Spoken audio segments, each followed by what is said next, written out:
des lieux où souffle l'esprit. Dès les âges les plus reculés, ce coin de terre marocaine fut une terre sacrée.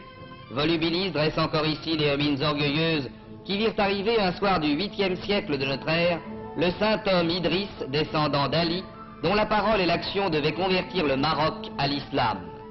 C'est près de là, dans le creux de 2 collines, à l'endroit où il aimait aller méditer, que s'est élevé au cours des âges alentour de son tombeau, d'abord un village, puis une bourgade, enfin une ville, Moulay Idriss.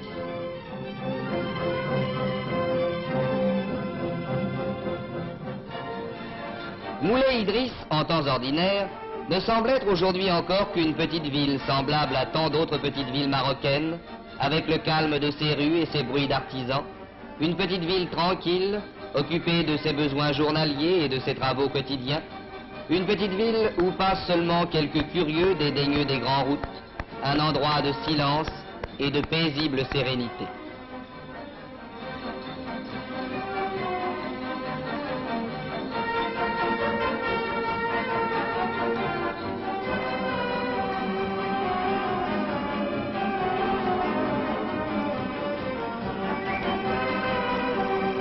Tout au plus, le marché jette-t-il une note plus haute dans ce concert de tons mineurs. Marché ouvert en plein soleil, au centre d'arcades rustiques où sommeillent les mendiants.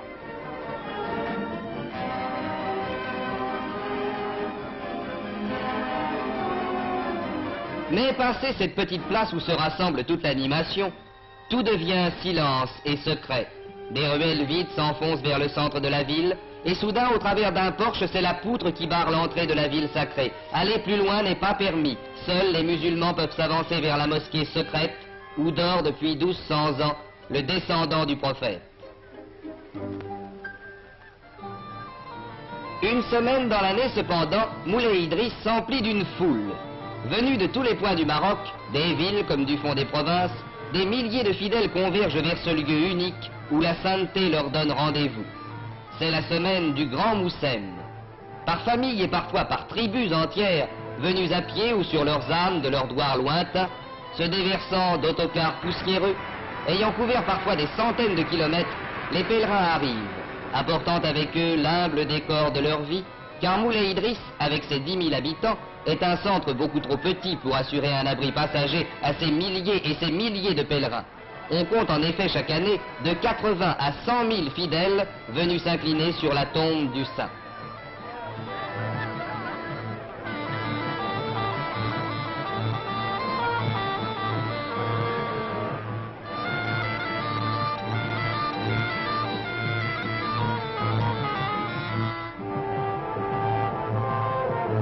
Rien n'expliquerait un pareil afflux si l'on ne savait que Moulay Idriss est la première ville sainte du Maroc et la seconde de l'islam. Après la Mecque, c'est aussitôt le nom de Moulay Idriss qui vient aux lèvres des musulmans dans l'ordre des villes saintes. Et cette ville, où en tout temps ne peut séjourner un homme d'une race ou d'une religion étrangère, va s'emplir pendant 8 jours d'une extraordinaire animation.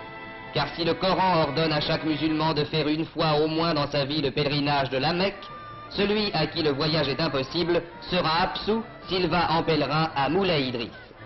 C'est pourquoi chaque année déferle vers la petite ville en vagues infinies de pittoresques cortèges.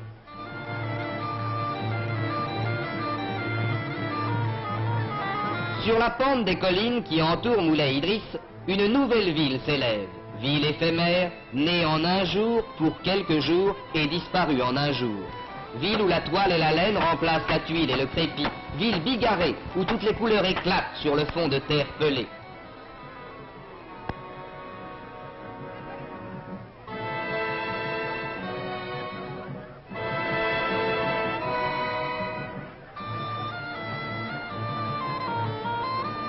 Ville sans passé et sans avenir, où se répètent cependant pendant 8 jours tous les spectacles coutumiers qu'offrent les villes des hommes de ce pays.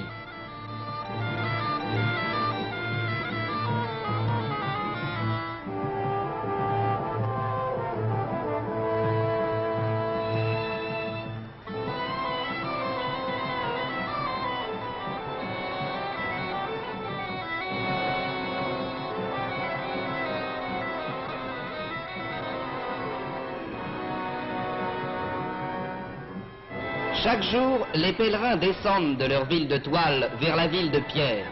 Ils s'enfoncent dans ces rues pour gagner la mosquée, où dans la paix de son Dieu, le saint homme Idriss leur dictera ses conseils.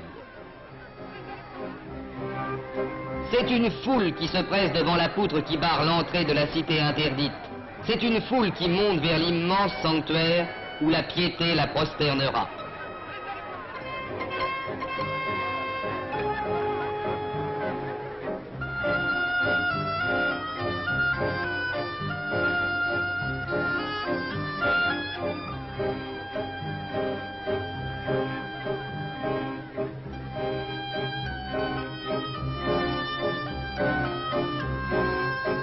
Mais cette piété doit s'exprimer aussi autrement que par des agenouillements et des oraisons. Le saint ordonne la charité, et chaque jour aux miséreux sont faites de grandes distributions de nourriture. Si ton frère n'a pas de pain, donne-lui un morceau du tien, énonce la loi de charité.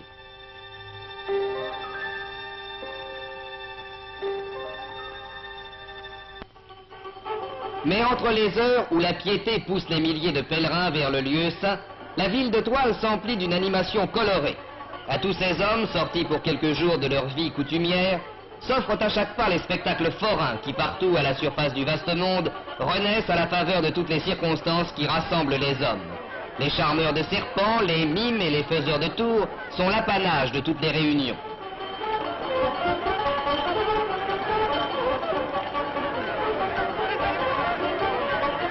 Mais ces jeux et ces spectacles de maigre allure ne sont que le décor banal des journées. D'autres fêtes, d'autres réjouissances marquent pour les pèlerins cette semaine sacrée. C'est le défilé haut en couleur des mets d'une difa qui va vers la tente d'un notable. C'est le spectacle mouvant qui accompagne les fêtes et les fantasias.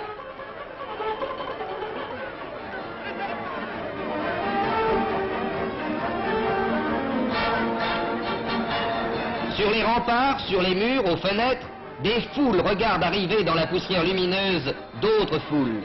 C'est un notable qui passe accompagné de ses cavaliers. C'est un chef qui arrive, précédé de musiciens. C'est 1000 visages qui passent dans un rythme extraordinaire, dans une folie de mouvements et de couleurs, et qui restituent pour un jour l'image sang et or des hautes époques.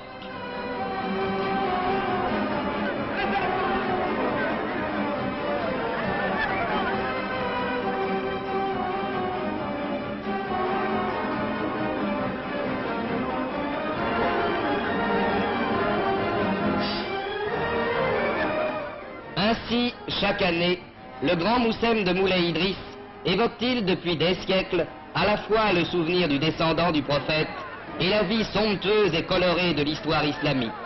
Élément fondamental de la vie religieuse du Maroc, le grand Moussem de Moulay Idriss demeure à travers les époques un signe spirituel essentiel auquel chaque génération apporte son témoignage.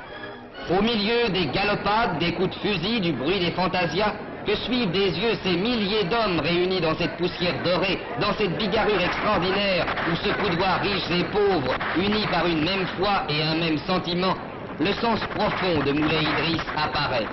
Sanctuaire de l'islam, et le premier de l'islam après la Mecque, sanctuaire du Maghreb où se retrouvent toutes les traditions de l'Empire, Moulay Idriss, le Maroc éternel.